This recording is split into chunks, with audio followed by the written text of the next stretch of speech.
कहानी की शुरुआत में हम एक यंग कपल मैट और नादिया को देखते हैं जो अपने नए घर में रहने के लिए आए थे। ये घर एक सुनसान इलाके में होता है जिसके आसपास न कोई दूसरा घर और न ही आबादी होती है। शहर के शोर शराबे से तंग होकर मैट और नादिया को भी एक ऐसा ही शांत घर चाहिए था और यह खूबसूरत घर मैट को काफी कम कीमत में मिल गया था। ये दोनों जब घर के अंदर आते हैं तो घर काफी बुरी हालत में था, जैसे ये घर कई सालों से खाली पड़ा हुआ हो। इसलिए ये दोनों घर की साफ सफाई करने लग जाते हैं और जो भी फालतू सामान होता है मैट खिड़की से बाहर फेंकने लगता है। किचन को साफ करते समय नादिया को एक मरा हुआ बर्ड दिखाई देता है जिसे दफनाने के लिए वो बाहर ले जाती है, लेकिन तभी ऊपर खिड़की से मैट नादिया को आवाज देता है जिससे नादिया का ध्यान ऊपर मैट की तरफ चला जाता है और जब वो वापस उस बर्ड की तरफ देखती है तो वो बर्ड गायब हो चुका था। ये देखकर नादिया को कुछ अजीब लगता है और सोचती है कि अचानक वो परिंदा कहाँ गायब हो गया। दूसरी तरफ मैट को भी दीवार में एक अजीब सी चीज दिखाई देती है जिसे देखने के लिए वो वॉलपेपर को फाड़कर हटा देता है और वहाँ मैट को एक बड़ा दरवाजा दिखाई देता है जिसे खोलने के लिए चाबी की जरूरत थी। अब मैट उस दरवाजे की चाबी ढूंढने लगता है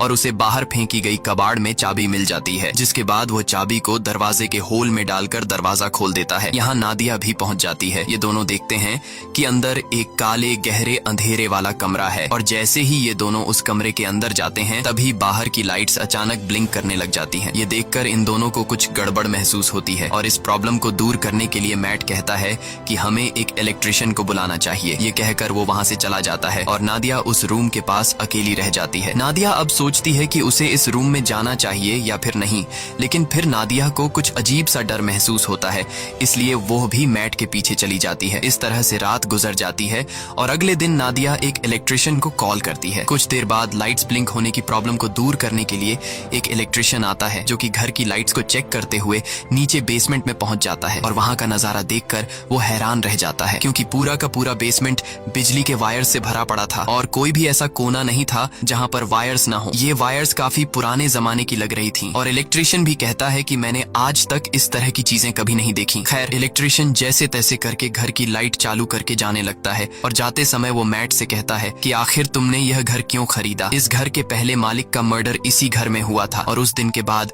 कोई इस घर में रहने को तैयार नहीं हुआ। यह सुनकर मैट बहुत ज्यादा घबरा जाता है और इस घर के बारे में रिसर्च करने लगता है। रिसर्च के दौरान इंटरनेट पर मैट को एक पुराने न्यूज आर्टिकल में थॉमसन फैमिली का पता चलता है जो कि एक कपल था और आर्टिकल में लिखा हुआ था कि इस घर में रहने वाले कपल को अपने ही बेटे ने मार दिया था जिसका नाम जॉन था। इन्वेस्टिगेशन के दौरान जॉन पुलिस को बताता है कि मुझसे यह मर्डर इस घर ने करवाए हैं। यह देखकर मैट को यह एक झूठी कहानी लगती है और कई घंटों तक रिसर्च करने के बाद वो थक जाता है। फिर अपनी पत्नी से छिपकर उसी अंधेरे वाले कमरे में बैठकर शराब पीने लग जाता है। बोतल में शराब पहले से ही 2 घूंट बची हुई थी जिसे पीकर वो बोतल खाली कर देता है और मन ही मन सोचता है कि काश पीने के लिए एक और बोतल मिल जाती। तभी अचानक लाइट्स ब्लिंक होने लगते हैं और कुछ देर के लिए लाइट चली जाती है और जब फिर से लाइट आती है तो उसके सामने एक शराब की बोतल पड़ी होती है। ये देखकर उसकी आंखें खुली की खुली रह जाती हैं और जब वह उस बोतल को हाथ लगाकर चेक करता है तो उससे पता चलता है कि यह एक असली बोतल है, यानी कि यह रूम किसी भी इच्छा को पूरी कर सकता है। अगली सुबह नादिया नींद से जागती है। वो देखती है कि मैट यहाँ पर नहीं है, इसलिए वो मैट को ढूंढने उस रूम में जाती है। वहाँ जाकर वो देखती है कि पूरा रूम कीमती पेंटिंग्स और नई चीजों से भरा हुआ है और मैट बहुत ही ज्यादा खुश है। मैट नादिया को बताता है कि इस रूम में किसी भी विश को पूरा करने की ताकत है। वो नादिया से कहता है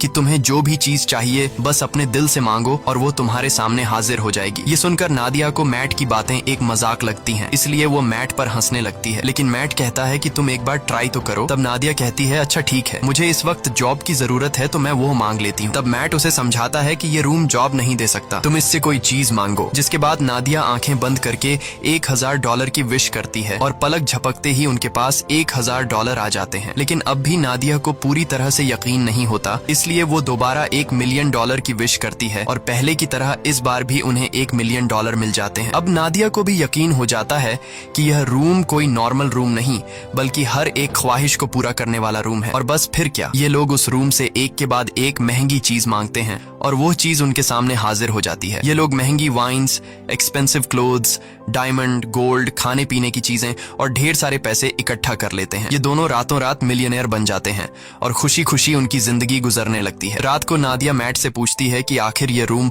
उनकी इतनी सारी विशेष कैसे पूरी कर रहा है, लेकिन मैट कहता है कि हमें इस बारे में बिल्कुल भी नहीं सोचना चाहिए, हमें बस एंजॉय करना है। इस तरह से ये दोनों अगले कई दिनों तक अपनी जिंदगी बिलियनर्स की तरह गुजारते हैं। हर बार जब भी उनकी कोई विश होती तो लाइट्स टिमटिमाती और उनकी सारी ख्वाहिशें बेसमेंट में बने उस रूम में तुरंत पूरी हो जाती। ये दोनों डांस करते हैं, पार्टीज करते हैं और खूब मजे लेते हैं। लेकिन उनकी यह चमक दमक वाली जिंदगी अब कुछ ही दिनों की मेहमान थी और अब उनके बुरे दिन शुरू होने वाले थे। वैसे तो यह रूम हर एक चीज दे सकता था, पर एक चीज जो इन दोनों की जिंदगी की सबसे बड़ी ख्वाहिश थी और वो चीज उन्हें रूम दे भी सकता था, लेकिन ये दोनों रूम से उस चीज को मांगने के लिए तैयार नहीं थे। और वो चीज कुछ और नहीं बल्कि एक बच्चा था।